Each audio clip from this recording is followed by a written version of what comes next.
Hi everyone, welcome to my presentation, Logic in Motion, Excel puzzles that make you think differently. These projects have certainly shaken how I think of Excel, and who knows, they may shift your paradigm too. Quick disclaimer, I'm not a professional presenter, so don't expect a technical perfection here. But I am professionally obsessed with and passionate about Excel, and I'm here to show you what it's really capable of. Now, let's be honest, most people, my past self included, think Excel is just for numbers, data tables, charts, until they see something like this. For example, a Rubik Cube animation in Excel, and that's the usual reaction to it. So the natural question then is, who on earth builds that in Excel? Well, it's me. My name is Agnieszka Nyka, and I have been obsessively passionate about Excel-based automation for over 20 years now, building smart Excel-based systems and solutions for myself and for fellow accountants. As I also hold a degree in mathematics, which is no doubt responsible for my obsession with spreadsheets and puzzles, things like systems, automation, logic are second nature to me. So I'm here today to talk about puzzles, a pointless play, no real purpose, maybe even waste of time, or is it?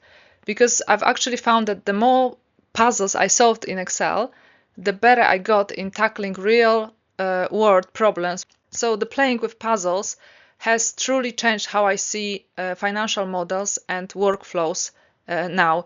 And that shift hasn't actually started with the puzzles, but more about it a bit later. So me and Excel, it was love at first click. I first encountered it as Excel version 97, the ancient version where you had to carve the formulas in stone, if you remember that. So on the first day of my office job, I just had to wing it. I pretended I was familiar with it. I had no idea what it was. But I quickly rushed home, got a book like Excel in 24 hours or something like that, or 24 lessons.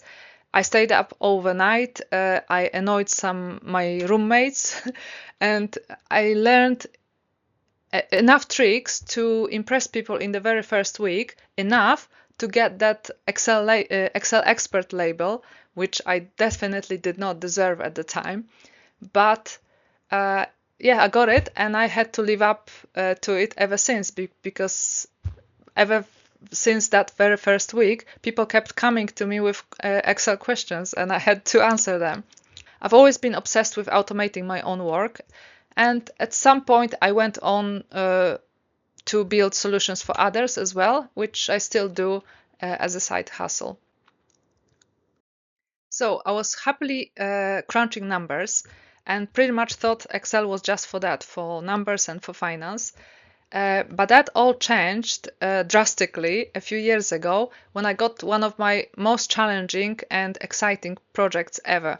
It was to build a school timetable software for an elite ski academy.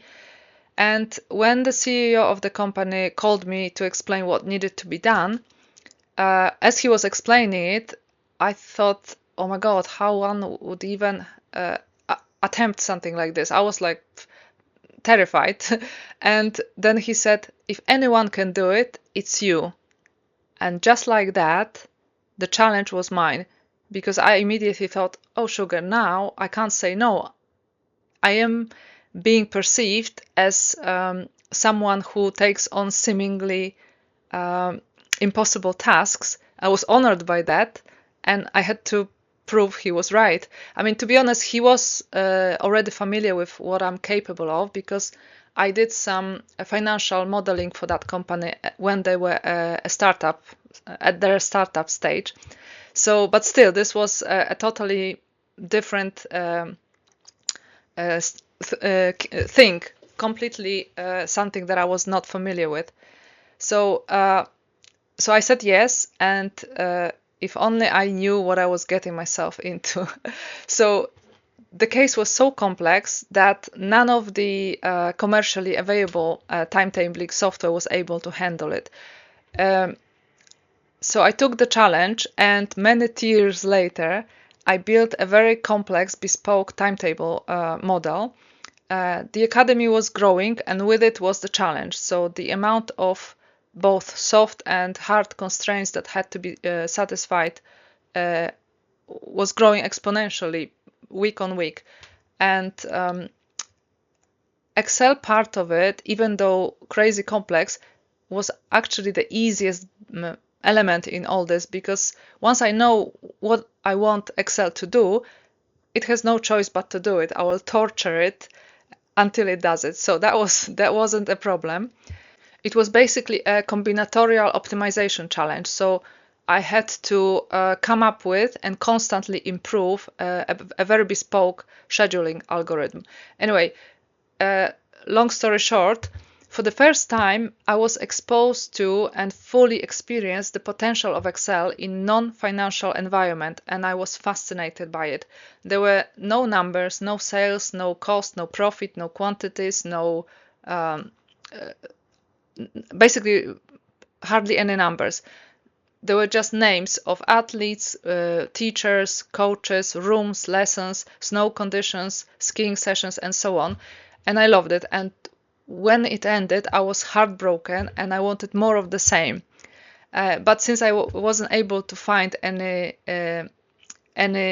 like a similar project, so instead I went on to play with traditional brain puzzles and attempted to like recreate them in Excel. So, and I must say, they give me a very similar level of intellectual satisfaction, except nobody's paying for it. But anyway, back to Excel. These are some of the substitutes for the timetable projects, and these are just thumbnails of some of my completed projects. Many of you may have seen them already on LinkedIn.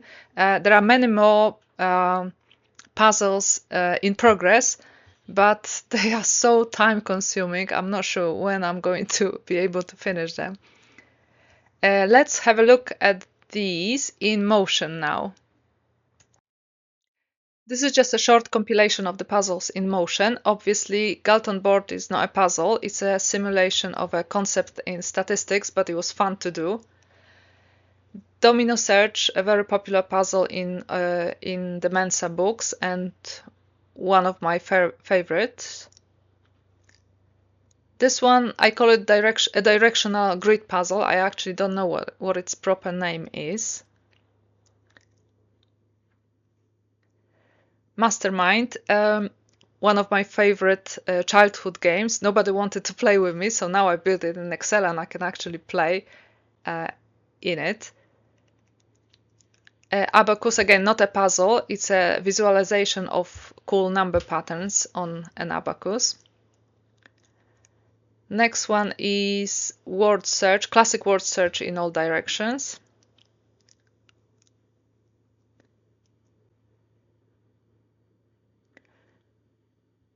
Rubik Cube, again, one of my all-time favorites. I absolutely love them, all the way up to 8x8.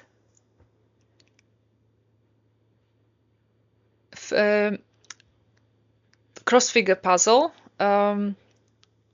with some other challenges. And finally, the maze that went viral and got me all of the unexpected attention in the first place. I mean, it wasn't really viral, but definitely viral in my world. Given the time we have, I won't be able to dive deep into the technical details behind the models, because we would need a week-long summit just for that.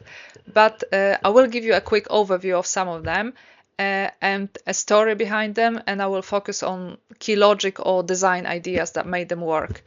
There is no AI involved in any of these in any way, and it's 100% authentic human intelligence.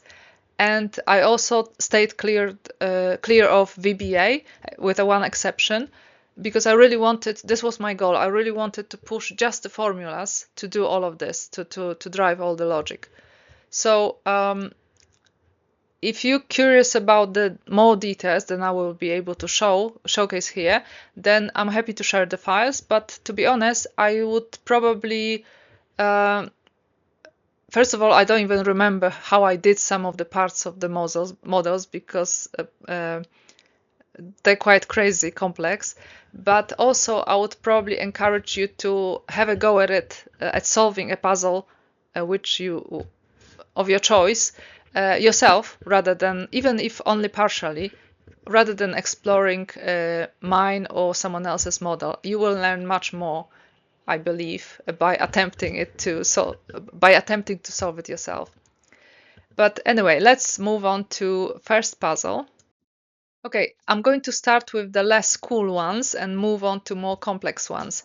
So an abacus, not a puzzle, but it's a visualization of certain numbers creating nice patterns on an abacus.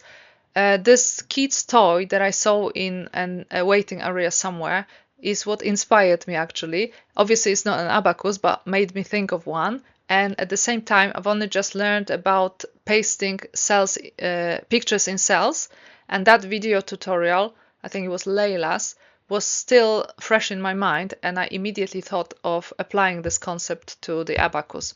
So basically, the whole project was about that. The logic was relatively simple. It was to represent the beads with ones and the rest of the wire with zero. And then there was a formula that moved the beads to the right to represent numbers. And then based on the number of beads to the right and on the level they were at, the XLOOKUP was looking up pictures and replacing the ones with an image of a bead. Okay, abacus. This one was quite simple to build. So here, basically, once I worked out the basic logic, how to represent the numbers, the way they work on abacus. For example, let's say we want number 28. So these are the tens, so 20 and 8. So the next thing was to bring it to life visually, make it look like an abacus. So instead of showing just ones and nothing, I wanted to actually show like those beads that we see on the abacus. So I created a lookup table to have those beads replacing the ones. And so I did. And then the rest was just about getting the visualization even better, abacus look-alike. So I added some wires instead of the colors. So that looked better already. And now I didn't want the separation here, like I didn't want to have as much space as the whole 10 beads, because that's not how the abacus works.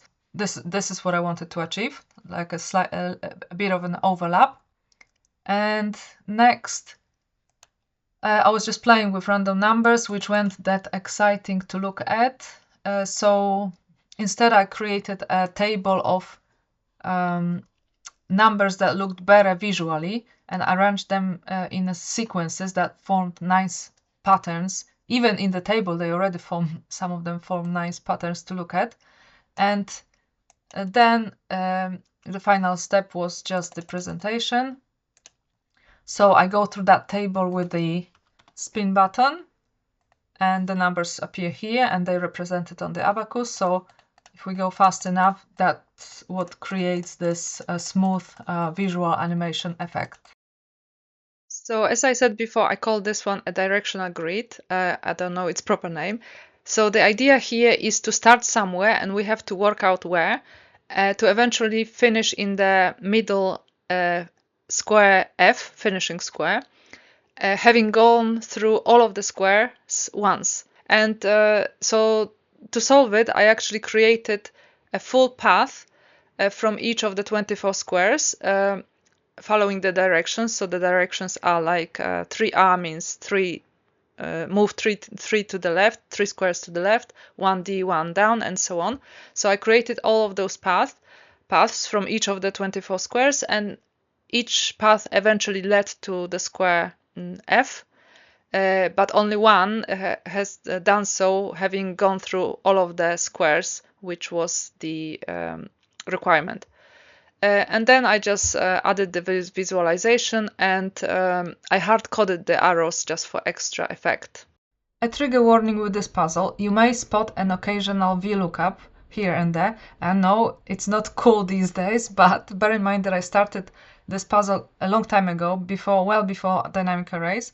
I was trying to solve it with offset function at the time, but I got stuck and I abandoned it. And then I returned to it in 2024. I still use the concept of offset, but without actually using the offset function because of the dynamic arrays giving me much better options. So basically this puzzle was just about playing with the addresses of the squares and how those addresses change as you follow the directions. For example, if we start from this one, this square, we move 3 places to the right, then 1 diagonally right, then 3 down to the left, and so on. So to solve this, I created, because one of the conditions was to work out where do we even start. So to solve it, I created a path from all of those 24 squares, a full path, how they change addresses by following the directions. All of those paths led to square f somewhere along the way, but only one had done so having gone through all of the squares once, which was the requirement. So this was the starting point. And once I had the starting point, then I followed the directions from there to support the conditional formatting, and I also hard-coded the arrows for an extra visual effect. So that's how this worked. Mastermind. I absolutely loved this game as a kid, and nobody wanted to play with me, so now I built an interactive version of this, and I can play solo directly in a spreadsheet. This game works the model works exactly as the original game. So I won't be going into Excel for this one because it is actually locked with a password, which I don't remember. And I built that game quite a long time ago, and I don't even remember the details of it. So I will make it available because it is interactive and you can play. But yes, I won't be going behind the scenes for this one. Next is the story behind the Galton board project.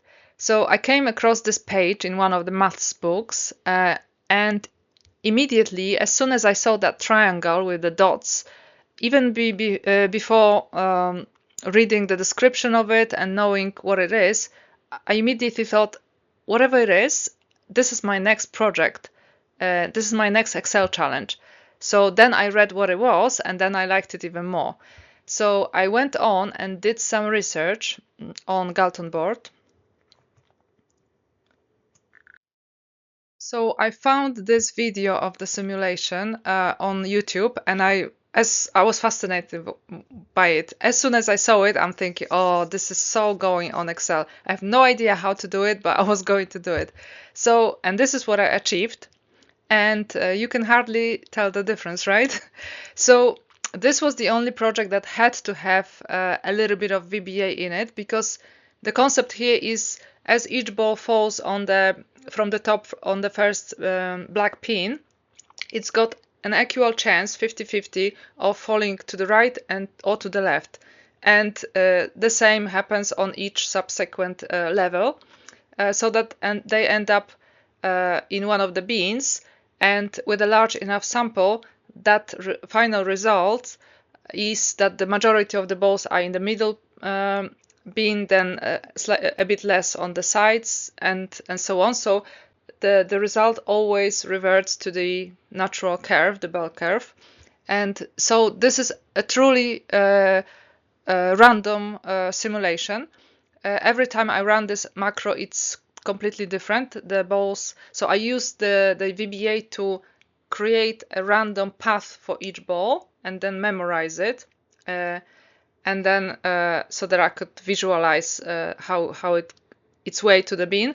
And every time the macro runs, it returns a completely different result, but each time it does revert to this bell curve. So for this one, I wanted it to behave like a true Galton board, meaning I wanted each ball to have a truly random path down to one of the bins. And I also wanted a visual effect to reflect the colors of the beans as they drop into the beans. So to start with, I had to come up with a function involving rand between to create a truly random path for each ball. So as I make any change in Excel, it resets the path. But the problem was that I needed to keep this path. Once it was created, I needed it to be fixed throughout the whole duration of the way down to a bean. And to do that, I did have to use a VBA, as much as I didn't want to. So this was basically, at any point, we see 16 balls, and I need to have a random path for each of the balls set and memorized, stored for as long as the ball is in motion down to the bean. So I created those holding places here. So there are 16 balls. A random path is created, is memorized and stored with VBA. So all these paths are memorized just long enough for the ball to makes its way to the bean, and then it resets for the next ball in line. So I tracked how the balls move down to the beans with this schedule. So I just try to this way. So as one set of balls, like we're getting closer to 16 here, disappears, a new set of balls with new paths starts to appear. So I use this. And then the fun part was the beans. And to be honest, I actually don't remember exactly how I did some of the tricks to make it work. But what I basically did, I kept a record of which ball ends up in each bean. Then I had the beans position indexed, and I was filling them with numbers as balls were dropping into them. And then I was just looking up the right pictures to fill them with for visual effect. I think I used some, I had a table to look up the balls, colors, and the arrows as well for this part of visualization. So this simulation involves I think a total of 1,000 balls, and each time it is truly random, and it creates that bell-shaped result. So it is a true simulation of Galton board. Cross-figure puzzle. Okay, so this one was quite an interesting challenge, because for the longest time I had no idea how to solve it or where to even begin. So I started with the same logic that I would use if I was solving it with a pen and paper. So I mapped out all the information that was available, was obvious to start with. So I created loads of empty arrays, and I filled them in with information such as which squares will be filled with a number and which will be blank. I also marked the starting positions of all horizontal numbers and all vertical numbers, as well as their lengths. And once I had all this laid out, I secretly kind of hoped that this would be enough and it will somehow reveal the solution, but of course it didn't. So here the turning point was to identify the crossings, which horizontal numbers cross with which vertical ones, and at which digits. So this was easier said than done. The model and the logic behind it got quite intense, and the model went completely mad. It's let's just say it's not the most straightforward one. Right, so this one was really tricky. If anyone asked me to do this from scratch again, I would probably struggle. Let me just zoom out on this one. So this tab was a placeholder to gradually reveal the solution step by step, as well as I had all these supporting matrices set up, which were filled with basic information like where do the numbers start, how long they are, and so on. And I have that information for both horizontal and vertical numbers. So a pretty straightforward setup, but unfortunately the simplicity ends here. Now to the solution. This is how it looks from the bird's view. So it's got those giant blocks of logic repeated over and over until the solution was reached. There's quite a lot of logic going on in each of the blocks. And I really struggled to come up with the right method to solve it. And eventually, I'm pretty sure I've overcomplicated it, but anyway, it worked.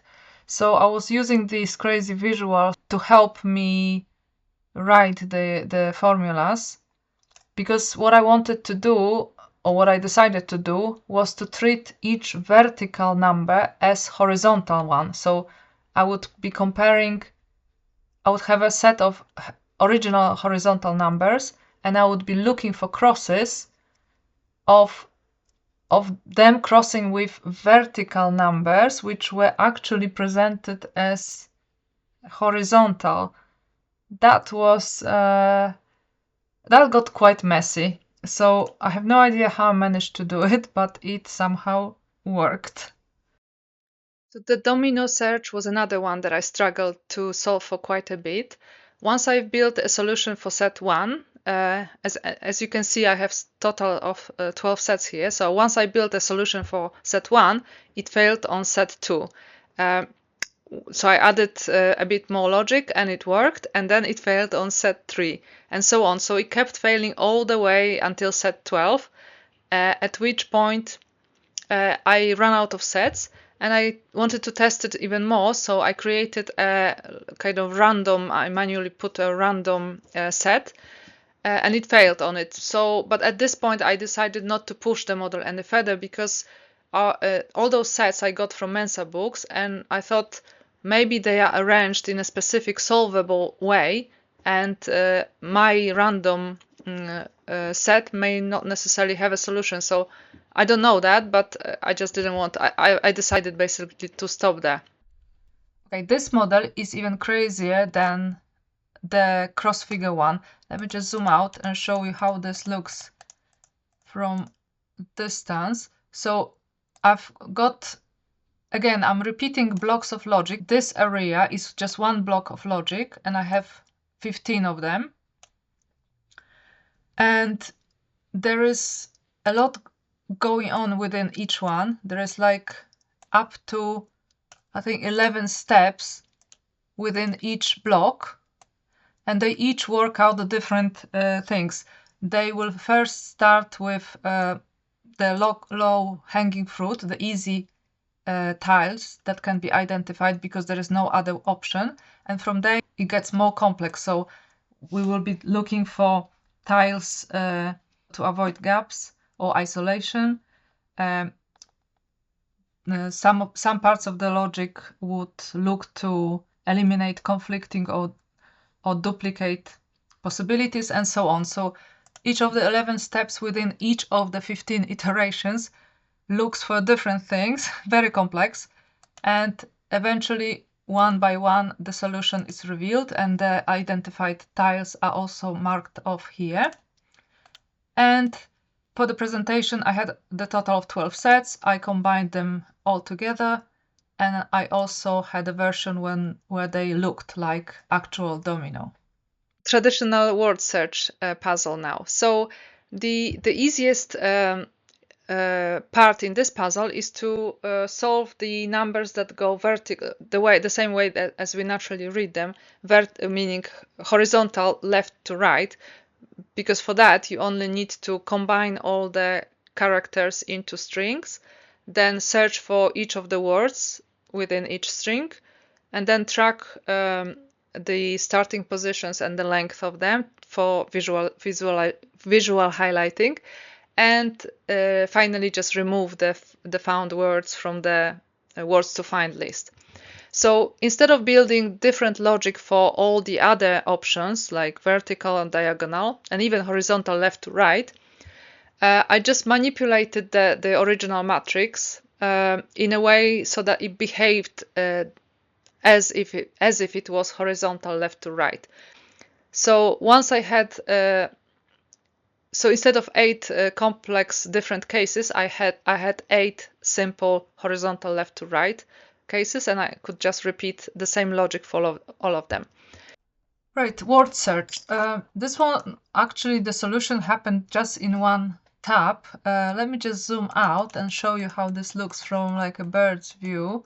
So these are all the sections, the 8 sections to solve the 8 different layouts, being the 2 horizontal ones, 2 vertical ones, and 4 diagonal ones. So as I mentioned before, the simplest case is the to solve is the horizontal left to right, where, so this is this matrix, where you have to, all you need to do is to combine all the letters into a string, search for words within that string, and then just gather some information like where does the word start, position-wise, and how long it is, and so on, to support the visual highlighting then.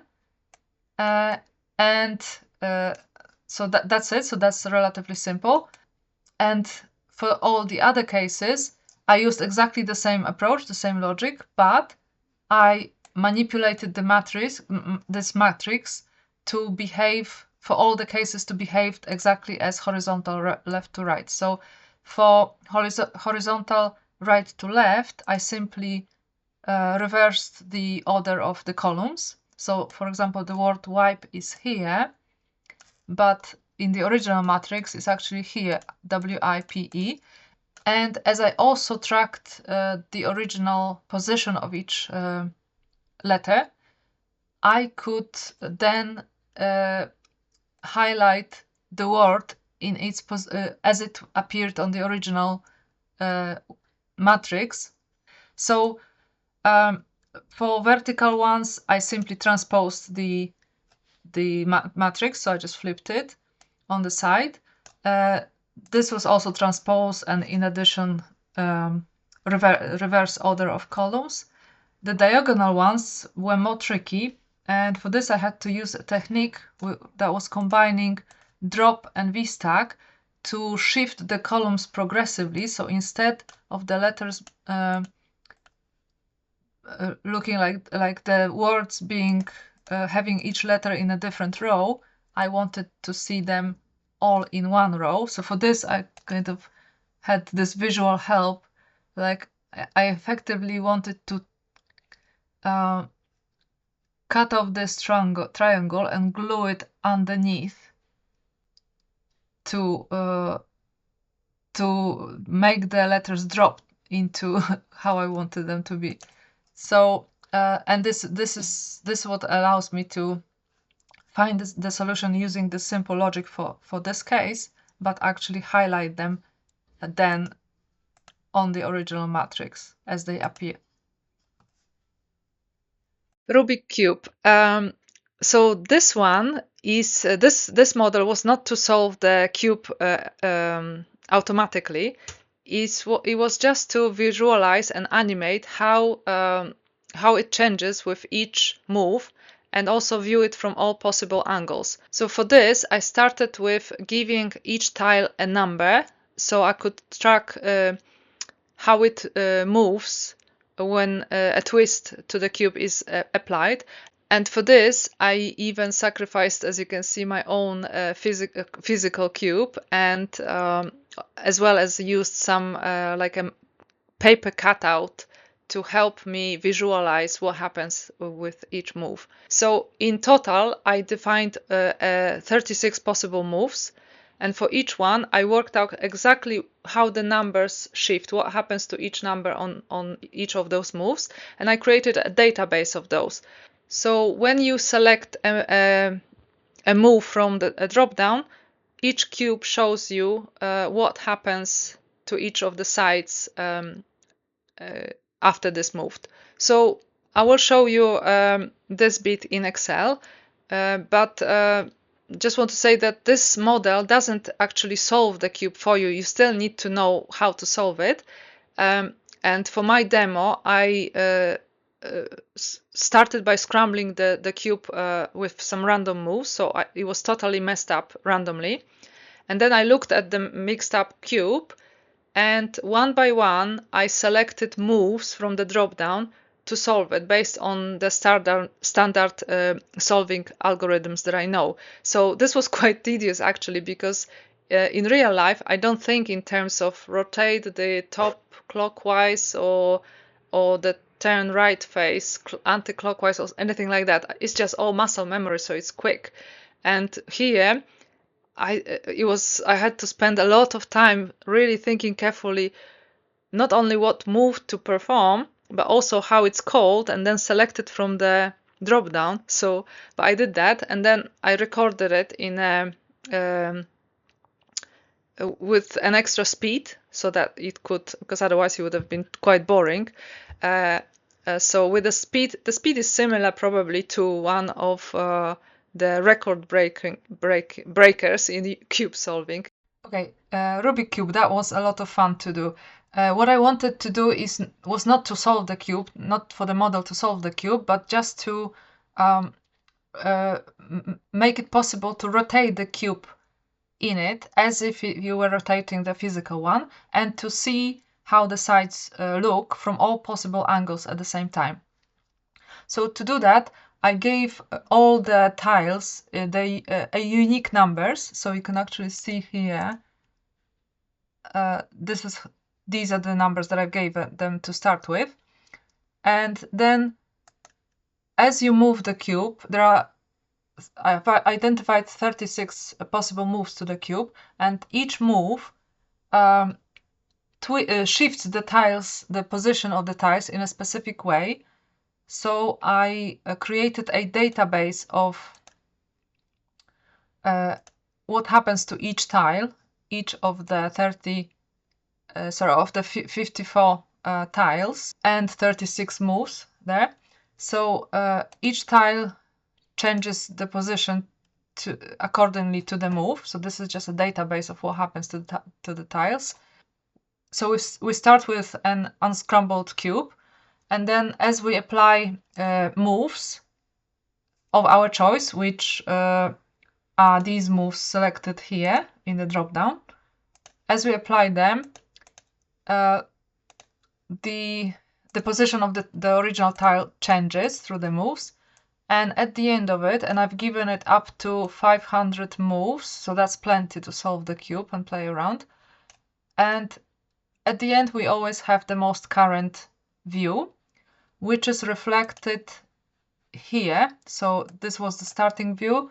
This is the final view, which actually current view rather than final, always current view. And then these are taken as pictures and put together to look like a cube. And so for the presentation, for the visual, what I did, I scrambled the cube with these random moves. These were just completely randomly selected. And then I looked at the cube and I picked all of these moves one by one to actually solve it. So let's try to mess it up, and let's just get rid of everything. So this was the starting point is an unscrambled cube, and we can mess it up in any way we want. So we can just select moves, and obviously this is not messed up enough. It's easy to solve, but you would select quite a few moves to mess it up properly.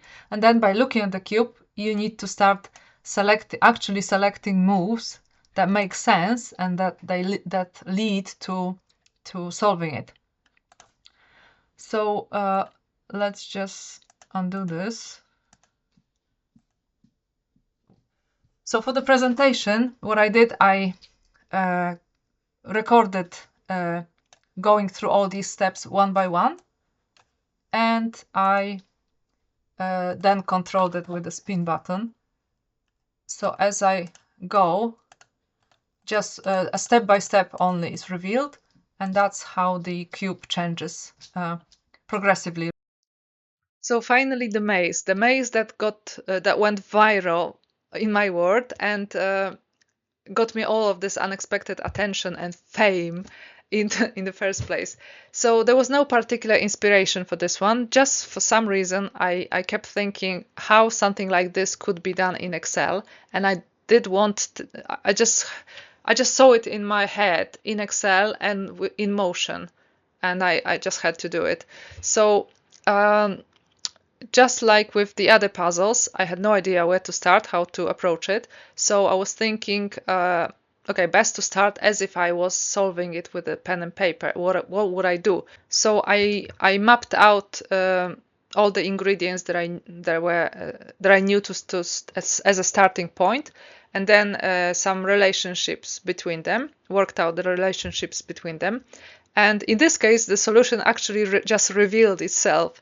So, like in real world, if you were solving it, you would choose a random path, you would eventually hit a dead end, and you would revert back and try a different path, and so on. So, if on a larger sample, you may want to block the dead ends and the paths with dead ends that you've already visited, so that you don't repeat that. And that's what I actually did in Excel. Okay, so this one was relatively simple. I just needed to be a bit creative because I couldn't write that crazy recursive lambda. But a quick diversion, let me show you how fun it is to actually create a maze in Excel. This is not my idea, I found it on YouTube. So basically you start with nested rectangles, then you add some random holes in it. Then you decide what you want the path to be. Then you block all the other possibility to go elsewhere other than this path. Then you remove the path and you've got the puzzle now. This is your starting point for writing formulas to solve it. So I started with working out for each of the cells within the maze whether they had top, bottom, right and left border. And this helped me to identify cells that had 3 borders, which means, like this one, which means they are dead ends. The only way from here, there is no way forward, there's only way, like you can only go back on yourself. So these are dead ends. And once I identified those initial dead ends, I marked them with crosses, I also then identified the remaining cells which had possibilities to move forward with E. So these were empty cells and possibilities of being a solution, part of the solution. So once I had the initial dead ends marked, naturally the cell next to it, just before it, would become the next dead end, and then this one, and then this one, and then this one, and so on. And eventually, what was left was just the clear path, which was the solution. So I repeated the same logic to identify the x's, the dead ends, and the remaining empty cells step by step. So it took about 20 steps to at which point there was no more new dead ends, meaning that it was just the solution that was left. So I had my solution, I had my path. This was all the E's, but I wanted to create this visual of walking through the maze step by step. So I then had to create another 140 or so steps, to basically reveal the E's just one by one. So once I had the whole path marked like this, then I could use it to back up the conditional formatting and reveal the path step by step, just like I wanted. And I had 4 different samples, and for the final presentation, I made them run simultaneously. So the maze went viral, but very quickly my thunder was stolen by this guy Bo. He created this crazy one-cell lambda formula. Now, recursive lambda, for me, this is Excel's way of saying, trust me, I've got this. And I'm like, are you sure? So it's impressive, but honestly, how many of us are comfortable writing a formula like this? I find it fascinating, but also quite difficult to fully digest. I did spend a lot of time trying to dissect bit by bit this particular one by watching his video on YouTube, but I gave up when he introduced the f function there. So despite my failure to fully understand it yet, I think the case of this very simple puzzle is perfect to study the potential of lambda functions like this. So this is impressive, but however, such a complexity is not a must to solve this puzzle, a puzzle like maze. So he did it in a very complex and fancy way, one cell formula. But I also achieved the same result with just basic logic, mainly if, and, or, so really basic logic, and a bit of a clever manual recursion. So, and that's pretty much it. So let's have a look at both approaches. The puzzles that I did were of all sorts of nature, and some of them required the same certain steps to be repeated over and over again until the problem was solved. So in theory, that screams recursive lambda, right? And that's what I immediately thought of as well. But what if you can't write such a complex formula? Some of you are probably thinking, that's a piece of cake. Kudos to those who can. I tried. I did try to write it for the maze, but I couldn't. And but I was still determined to solve the puzzle anyway. So how did I do it? I just repeated the same block of logic and calculations multiple times. Each block was applying logic and calculations to the solution of the previous ones. So it was a manual recursion effectively.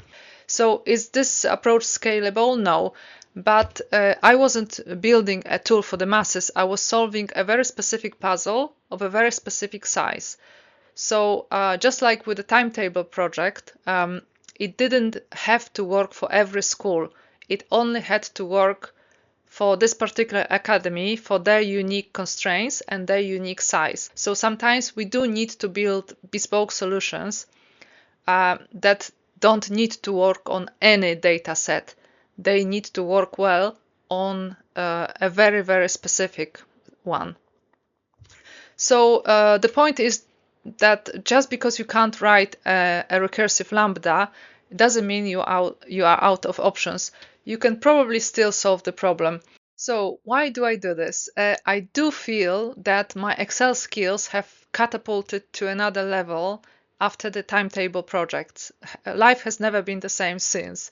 So I think solving something like puzzles in Excel is a fantastic platform to get better at Excel. What makes you advanced in Excel is not the latest functions that you know or the levels of courses you did and the certifications you obtained. It's actually your ability to use Excel to solve problems. And to get better at solving problems, well, you've got to practice solving problems. And I believe you can only get so much better by studying generic tutorials with random dry case studies, but you can get exponentially better by solving real life problems, and not just any problems. The best ones are those where you are either emotionally or financially invested in some way. So you either solving a personal problem or a challenge that excites you, or you're getting paid for solving someone else's problem. And if you lack such challenges in your daily work, create them, self-inflict them upon yourself. Look no further, just solve puzzles. I highly recommend that. So I don't do puzzles for a living. I just like to break Excel when no one is looking. And I dare you try it too. Sometimes the fastest way to grow is to build something just for the fun of it. Thank you.